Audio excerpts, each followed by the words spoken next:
Capítulo 1. A incrível verdade a respeito da prosperidade.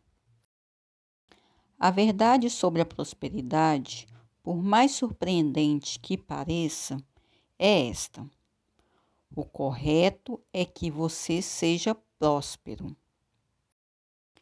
Eu lhe digo, você deve ser rico. Você não tem o direito de ser pobre. Viver e não ser rico é um infortúnio, é um duplo infortúnio, porque você tanto poderia ter sido rico quanto pobre. Nós devemos enriquecer por meios honrosos, e esses são os únicos métodos que nos conduzem rapidamente ao nosso objetivo de riqueza. Por favor, observe que a palavra, entre aspas, rico, significa ter abundância de bem ou viver uma vida mais satisfatória e plena. De fato, você é próspero quando está experimentando paz, saúde, felicidade e plenitude em seu mundo.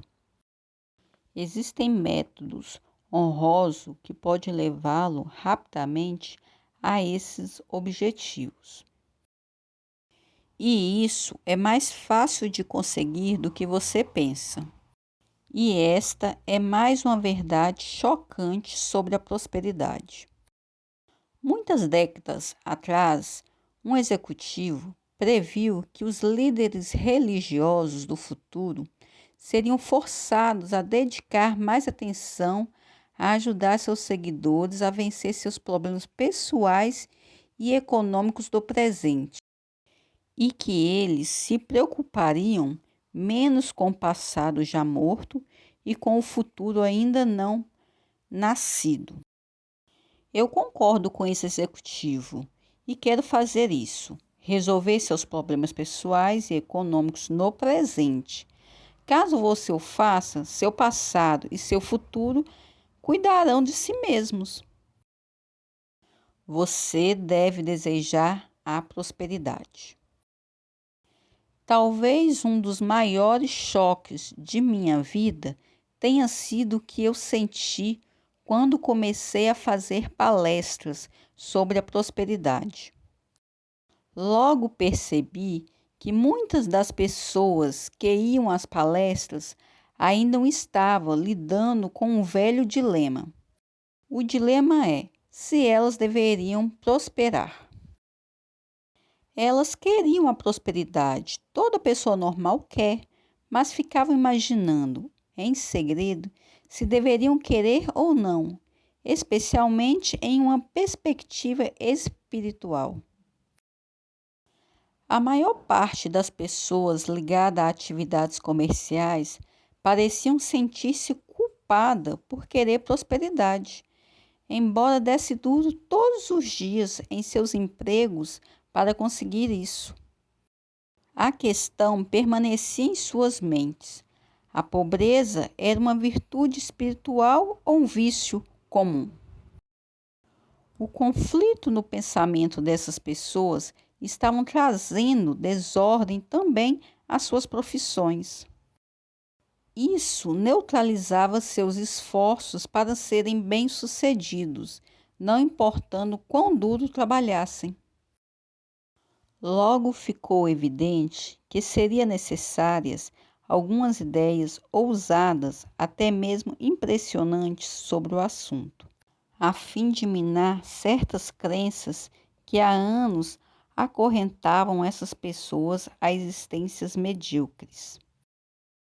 Percebendo isso, passei várias semanas explicando a elas como Deus, o homem e a prosperidade estavam todos divinamente relacionados. Depois que o choque inicial dessas ideias passou, aquelas últimas pessoas ficaram bastante aliviadas e muito felizes por finalmente não sentirem mais culpa ao desejarem a prosperidade. Em pouco tempo, todos começaram a experimentar resultados prósperos. Descobri que essa noção ainda persiste. Algumas pessoas, mesmo as mais maravilhosas, parecem bem confusas sobre se a prosperidade deve ser considerada uma bênção espiritual ou não.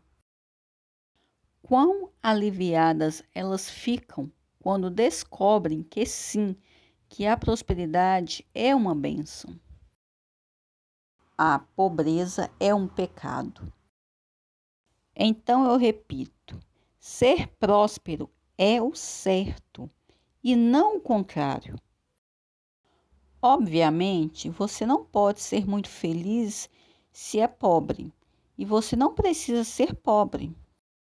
A pobreza é um pecado. A pobreza é uma forma de inferno causado pela cegueira do homem que não consegue enxergar o bem ilimitado de Deus. A pobreza é uma experiência suja, desconfortável e degradante. A pobreza é, na verdade, um tipo de doença e, em suas fases agudas, parece uma forma de insanidade.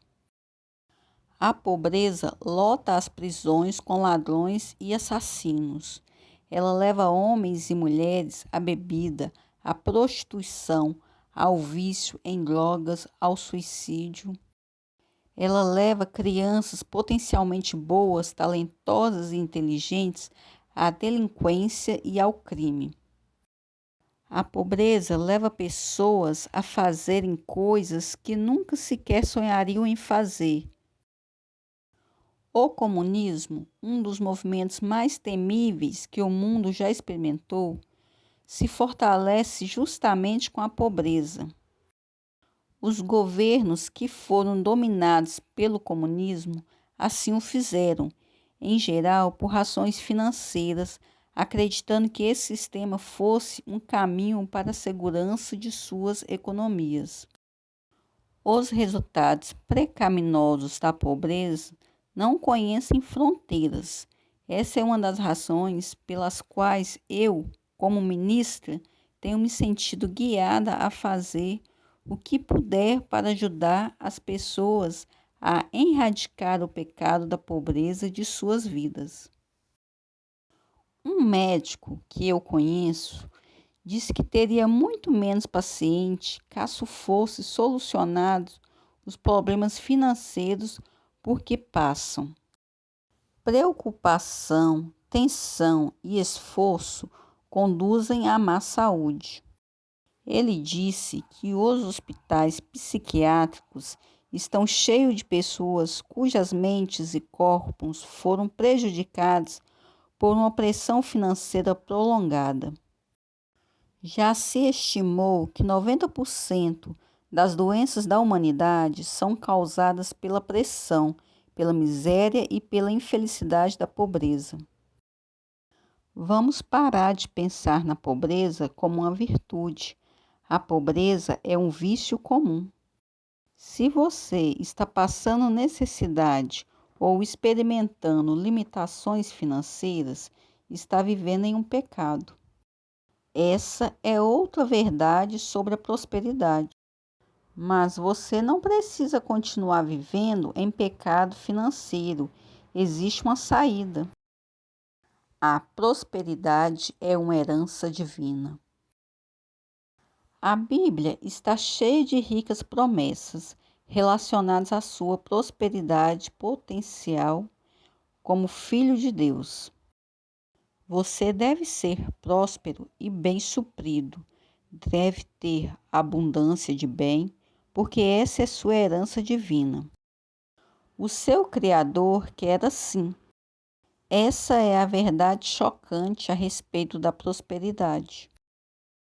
Além disso, você não pode fazer o bem nem a si mesmo, nem a outra pessoa, se não for próspero.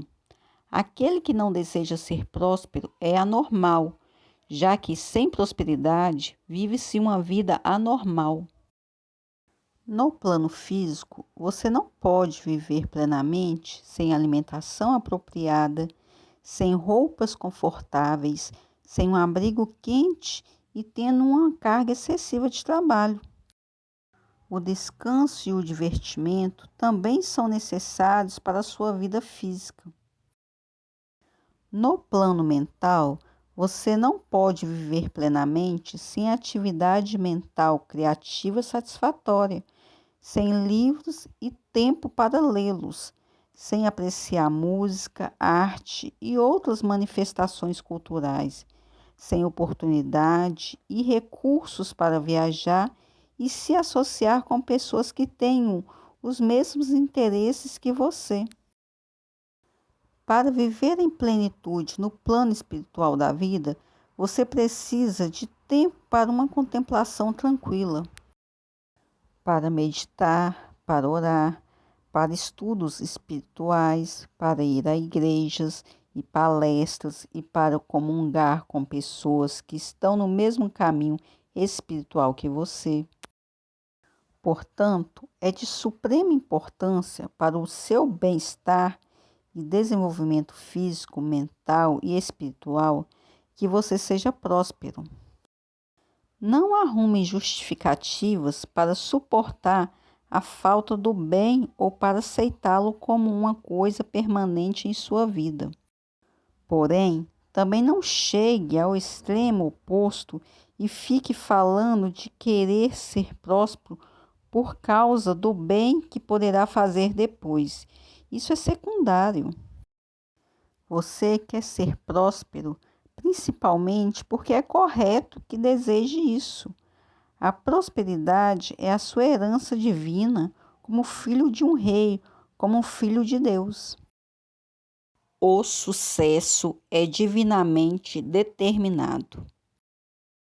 Não há razão para você pensar na prosperidade como algo separado de sua vida espiritual, ou, entre aspas, além do escopo da religião.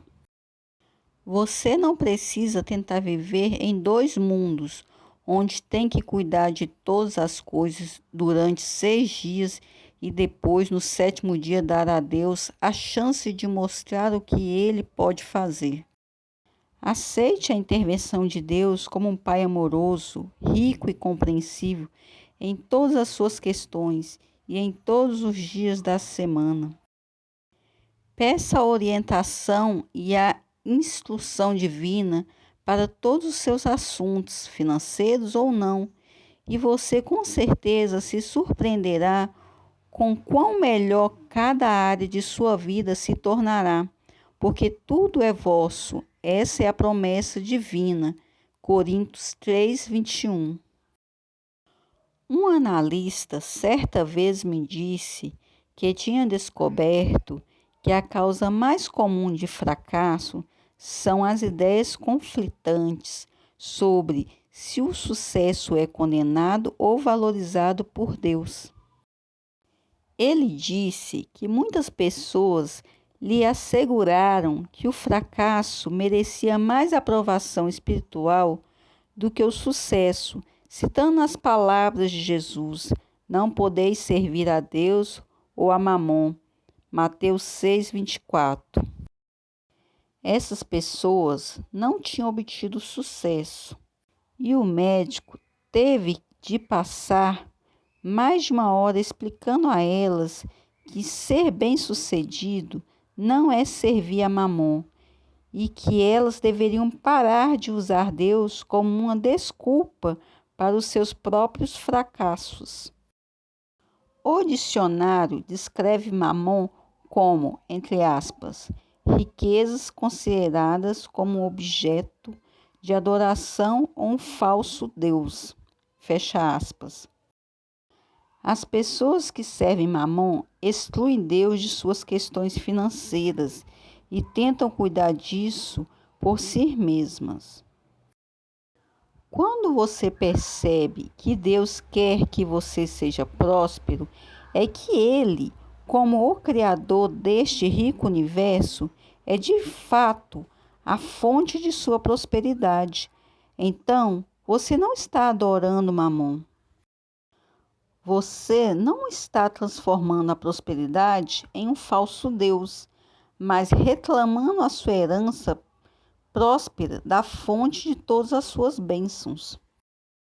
Jeová indicou a atitude espiritual correta a respeito da prosperidade quando disse a Moisés para lembrar aos filhos de Israel.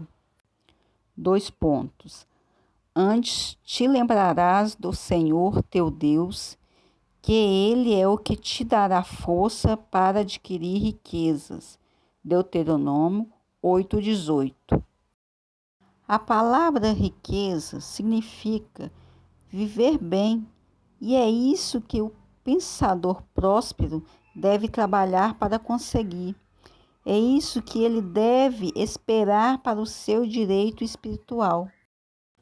Talvez você esteja se lembrando, a essa altura, de uma declaração que eu também ouvia quando era criança e que me confundia sobre a prosperidade ser uma bênção espiritual.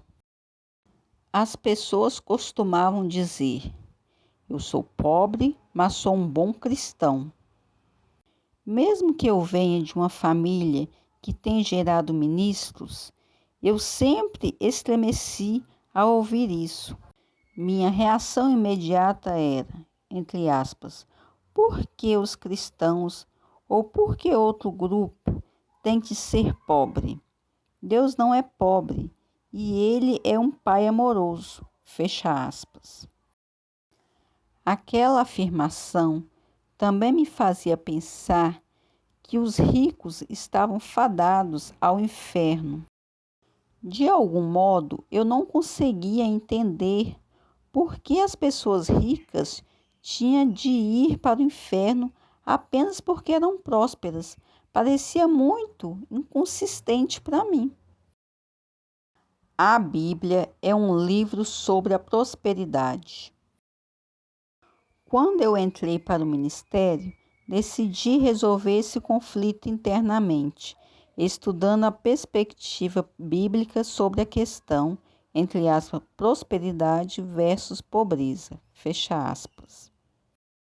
Foi uma agradável surpresa descobrir que a Bíblia é o maior livro sobre prosperidade já escrito.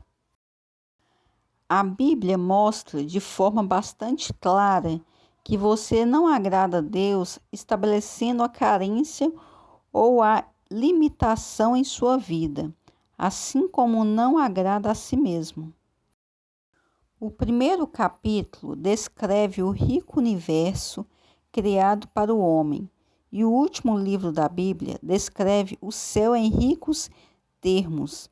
Muitos dos grandes homens bíblicos não nasceram prósperos, mas prosperaram e tiveram acesso à riqueza sempre que a necessidade surgia.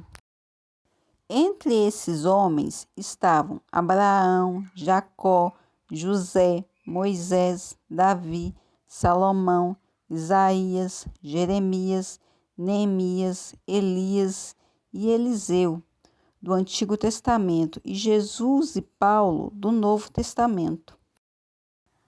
A vida e os ensinamentos de Jesus são uma evidência clara de sua compreensão das leis da prosperidade.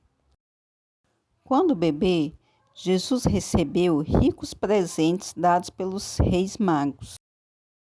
Embora Jesus tenha sido descrito como pobre, sem um lugar para recostar a sua cabeça, ele tinha uma casa com seus pais em Nazaré e foi muito bem recebido em casas por toda a Palestina, tanto de ricos quanto de pobres. Seu primeiro milagre produziu uma rica dádiva para o seu anfitrião em uma festa de casamento. 2 pontos. O melhor vinho. Ele usou as leis da prosperidade sem hesitação para alimentar milhares de pessoas em um local deserto. Sua parábola do filho pródigo contém uma bela lição sobre a prosperidade.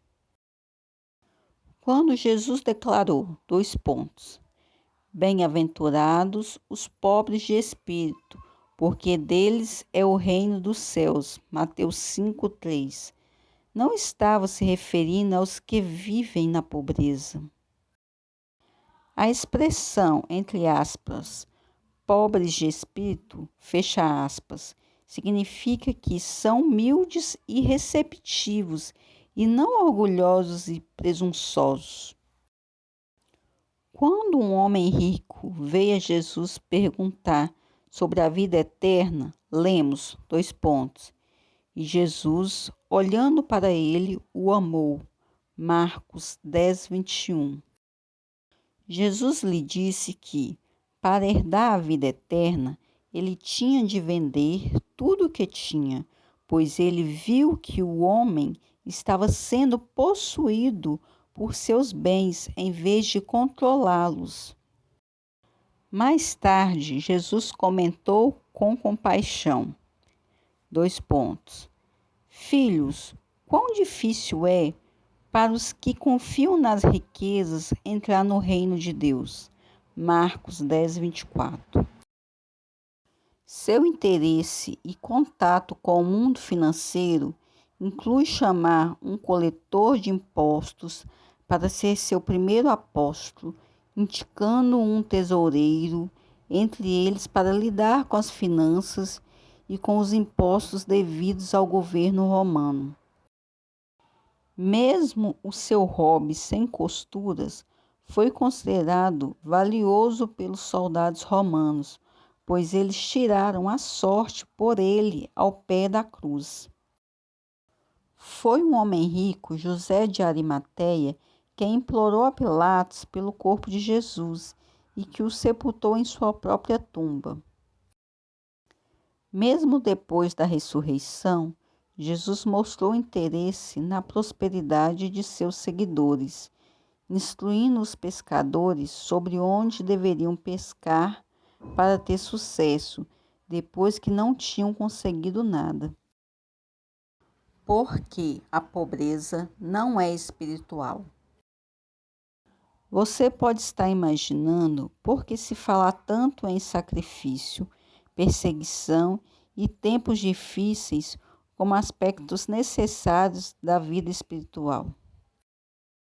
A história revela que os ensinamentos da Bíblia, cheios de inspiração e praticidade, continuaram a ser observados durante os primeiros séculos depois de Cristo. Logo, porém, a religião se tornou mais secularizada, levando às diversas variações e ao afastamento do que Jesus ensinou.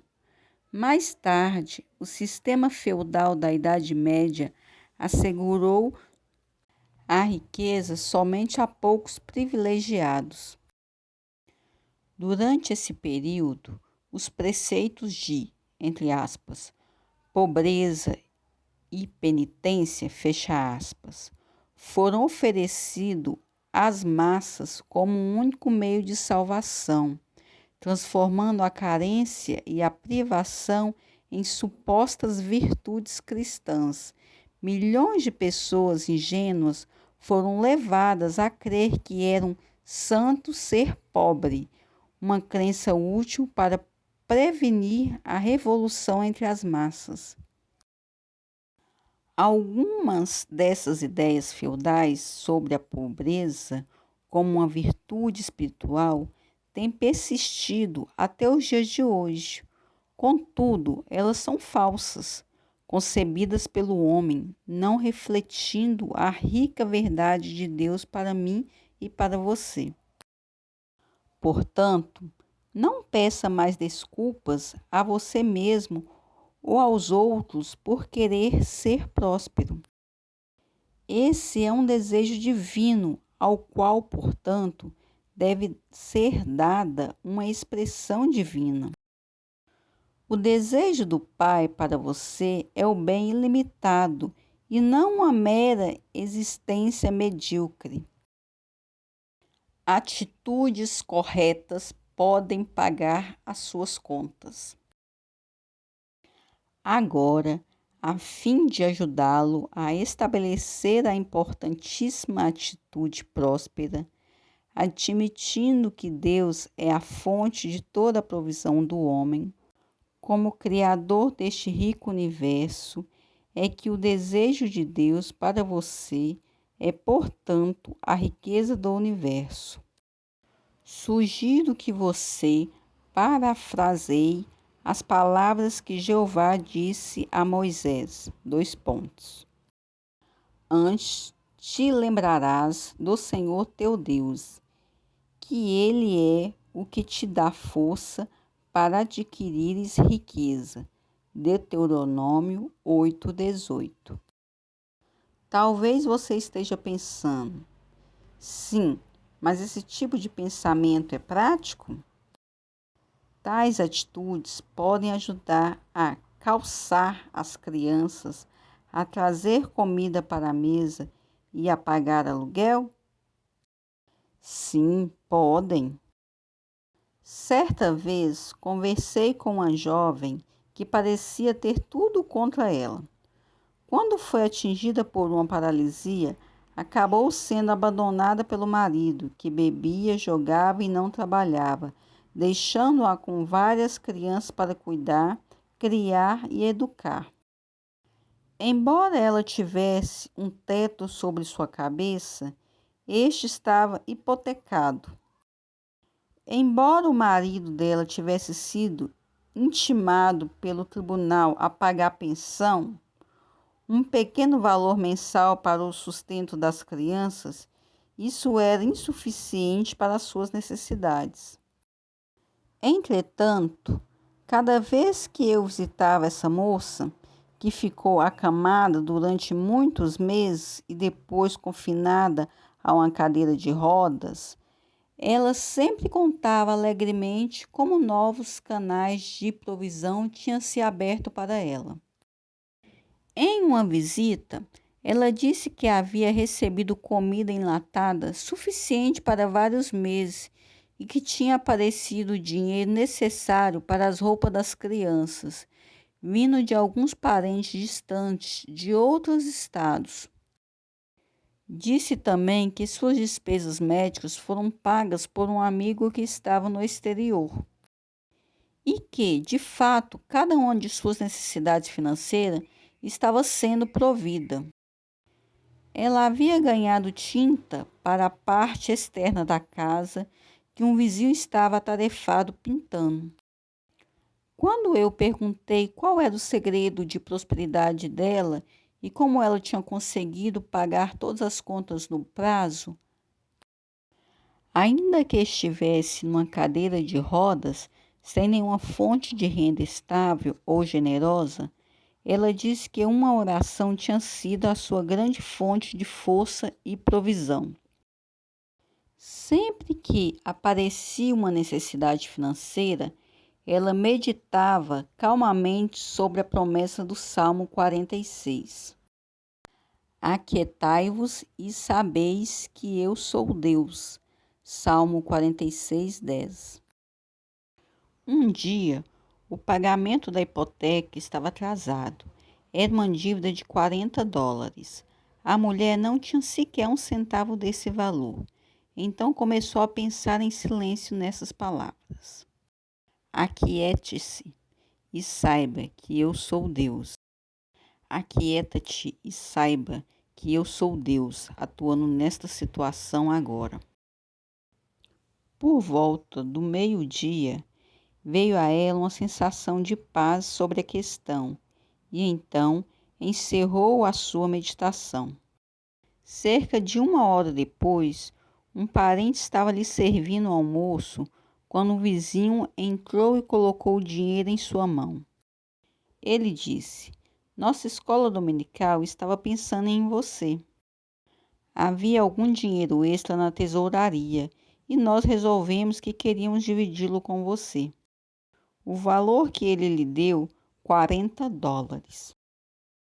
Essa mulher reconheceu Deus como a fonte da sua provisão. Tinha comprovado que ele nunca falhava com ela, mesmo em condições extremas de doença, desalento e incerteza econômica. É claro que seu grande desejo é o de se sustentar e de se tornar financeiramente independente de seus familiares, vizinhos e amigos. E com certeza ela realizará esse desejo, conforme persevera no pensamento próspero. Agora, ela está começando a andar de novo e é pela primeira vez em vários anos. Também pode trabalhar. Enquanto isso, está comprovando que a rica provisão de Deus pode chegar de muitos modos inesperados, satisfazendo as necessidades do momento a despeito das duras condições da vida. De fato, Davi estava reconhecendo Deus como a fonte da sua provisão, quando declarou, O Senhor é o meu pastor e nada me faltará. Salmo 23:1. Esta é uma boa oração de prosperidade e deve ser repetida com frequência. Uma dona de casa precisava de $100 para pagar 2 contas que venceria no fim da semana. No começo da semana, sempre que o medo tentava assustá-la sobre como iria pagar essas contas, ela afirmava e reafirmava: O Senhor é meu pastor e nada me faltará. Na manhã de sexta-feira, justamente o dia em que as contas venciam, chegou um cheque pelo correio de $110. O cheque era de uma empresa em que seu marido havia trabalhado por vários anos. Eles escreveram uma carta dizendo que tinha acabado de descobrir que devia esse valor ao marido dela e que estava enviando o montante para saldar a dívida. Um executivo com uma grande família já estava sem dinheiro e ainda faltava uma semana para o dia do pagamento. Os suprimentos estavam acabando. Na sexta-feira, um dia antes do que a família reservava para as compras, ele e a esposa concordaram em pedir ajuda e orientação a Deus. Eles o fizeram afirmando, A nossa capacidade vem de Deus, segundo Coríntios 3:5. No sábado de manhã, chegou à casa da família um cheque do governo. Um cheque de $150 de restituição de impostos de renda. O valor cobria satisfatoriamente suas necessidades até o dia do pagamento. Uma vendedora que tinha tido muitas despesas e cujas vendas tinham decaído, decidiu enxergar Deus como a fonte da sua provisão, afirmando para si uma oração do Pai Nosso. O pão nosso de cada dia nos dai hoje. Foi uma mudança vertiginosa. Suas vendas aumentaram exponencialmente e começaram a entrar pagamentos de comissões além do seu salário. Os vizinhos lhe trouxeram refeições prontas como um sinal de estima que tinham por ela. E ela também recebeu de um amigo vários itens adoráveis de vestuário. Alguns de seus clientes levaram-lhe presentes de agradecimento por seu estimado serviço. Vários convites para jantar foram recebidos, aceitos e apreciados. Todos os dias suas necessidades eram providas, como ela havia pedido em sua oração. O pão nosso de cada dia apareceu das maneiras mais satisfatórias. Como estabilizar as suas finanças? O mais maravilhoso a respeito de reconhecer Deus como a fonte de todas as riquezas e de considerá-lo em suas questões financeiras e em todas as áreas de sua vida é que quanto mais você faz isso, mais estabilizada cada uma dessas áreas se torna. No devido tempo, não haverá mais emergências financeiras que necessitem de um maná instantâneo vindo do céu. Em vez disso, sua situação financeira apenas irá melhorar cada vez mais, de modo que haja sempre substância à mão para prover suas necessidades. Davi indicou o que acontece quando você pensa em Deus como a fonte da sua provisão.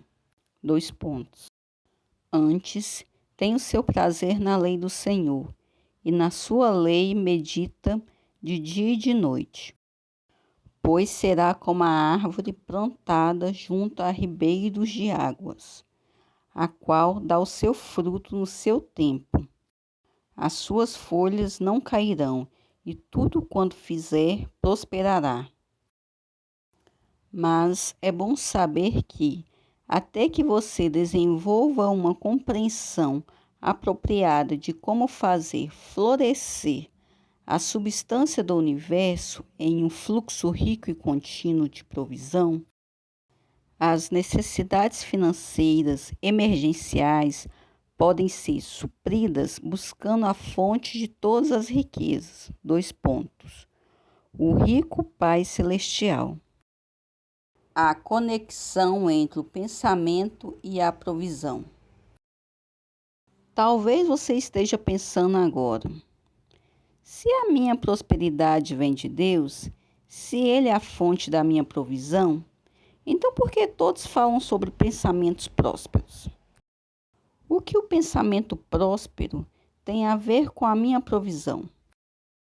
A rica provisão divina está por toda parte no universo, do mesmo modo que é inata em você na forma de talentos, habilidades e ideias ansiando para serem expressas. Mas você precisa contatar essa rica provisão e substância a fim de usá-la. Sua mente é a sua conexão com ela. As suas atitudes, seus conceitos mentais, crenças e perspectivas são aquilo que conecta você à rica substância divina e que garante seu acesso a ela. Deus só pode fazer por você aquilo que Ele pode fazer por meio de você, dos seus pensamentos e das ideias que conduzem às suas reações. Portanto, o pensamento próspero abre o caminho para os resultados prósperos. Comece a fazer contato com a rica substância universal e com a rica substância em seu interior, declarando com frequência: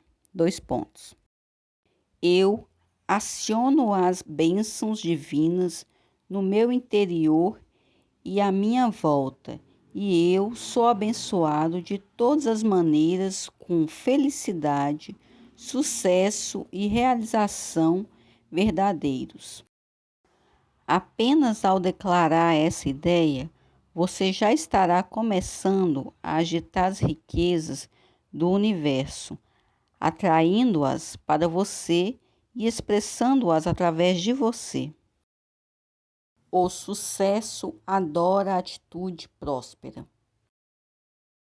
Outra das verdades impressionantes sobre a prosperidade é que os pensamentos da sua mente fizeram de você o que você é, e que eles o transformarão no que você se tornará a partir de hoje.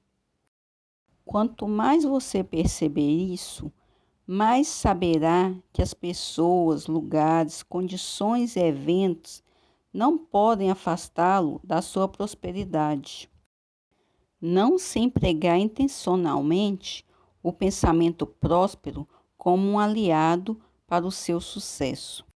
Em vez disso, você descobrirá que as coisas, pessoas e eventos que antes trabalhavam contra você começarão a trabalhar para você ou desaparecerão de sua vida.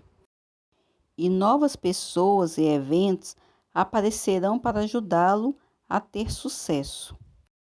Esse é o poder do pensamento próspero. Enquanto isso, lembre-se sempre a si mesmo que Deus é a fonte de toda a sua provisão e então faça contato espiritual com Ele, com a sua rica substância e com ideias ricas que estão à sua espera. Eu sou um rico filho de um pai amoroso. Agora eu aceito e reclamo o rico bem divino que existe para mim em cada área da minha vida. Agora o meu sucesso surge concedido a mim por Deus na forma de ricas ideias e resultados. Fecha aspas. Lembre-se dessas verdades sobre a prosperidade. É correto ser próspero e não o contrário. Deus criou um universo rico para você e Ele quer que você o aproveite. A prosperidade pode chegar rapidamente por meio do uso deliberado do pensamento próspero, que conduz à expressão de ricas ideias, ações e resultados. Portanto, ouse pedir sempre orientação a um pai amigável, rico e amoroso. E junto com Moisés, lembre-se de que Jeová é seu Deus, pois ele é quem lhe dá o poder de obter riquezas.